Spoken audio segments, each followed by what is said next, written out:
tugiye kwakira undi munyarwenya yitwa ERIKIZO noneho basigaye bitwa nk'abahanzi ikintu cyajeho zo uzi twigaze ngo wendera umuntu wese yajyaga twabona yise ngo nsaba imanizo ngo nigenizo ngo ni nigena ariko aya naruhutse zo ntago byakunda izina ryanjye ririhariye nyabitangizo nyabitangizo ari ryawe byakunda noneho sinzi impamvu umuntu wese ugiye gutangira kuririmba zarapa gusa oyo akankura umogi akarungo ataraza ku ishuri yaririmba indirimbo ya ngo turwanye ibiyobyabwenge muri akona yabinyweye ngo mureke urumogi ngo je aha njyewe ndababwira sidirica aha Rembo makuru winjiye i Kigali zaba iryogo Nyabugogo n'ibiporoso n'amahoro tura cyangwa ibikoresho za Migina Sodoma n'amatimba abakobwa bahora DJ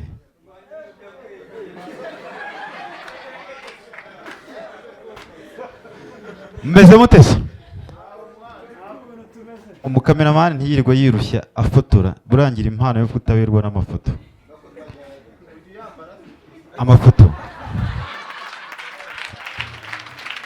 ubwo meruka hano muri Gen-zComedy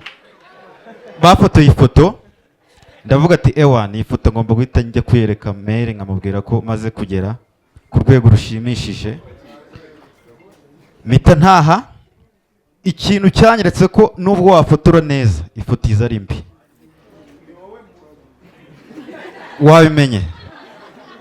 wabimenye kabisa noneho nasanze mera ahantu yarari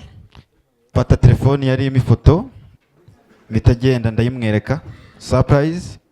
nzi ngo nyine nahita avuga ati wow ahantu namenyeye ko nyine ifoto itajya imbera nahise njya kumva numva arambwiye u Rwanda rumaze gutera imbere iyi ngagi ifite microphone niyo imusanze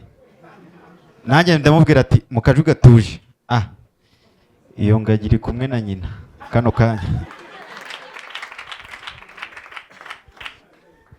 hari imvugo ngewe ntajya nemera ko ariyo ngo utamenye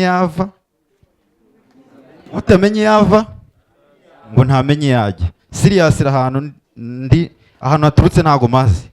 ariko aho naje nahamenye hano si Nyabugogo nahamenye turwanye ibiyobyabwenge buriya aba upcoming comedian tugira ikibazo gikomeye cyane atigiye kibazo murabizi showbiz yo mu Rwanda kugira ngo utere imbere muri showbiz yo mu Rwanda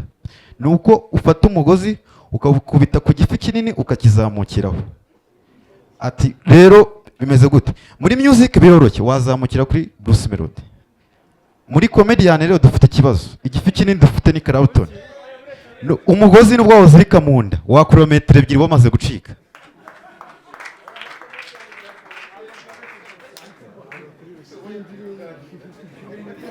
indi brag iri mu gifaransa sinzi ko muri muyumve iri mu gifaransa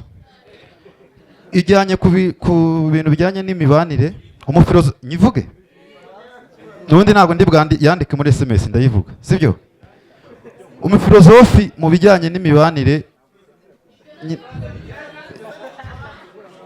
ndashaka ahantu nyine nshaka kuvuga kari mu gifaransa ndaza kukabasobanurira murakumva mwanze mukunze uri kumva punchline iri mu gifaransa okay sasa yageze kuri bino bintu bya comedy aravuga ngo uri kumva mu gifaransa aravuga ngo je vous demande la permission de la toilette kuwakana katabivuze moi je suis imbécile avec crocodile murakoze cyane nitwe ERIKIZO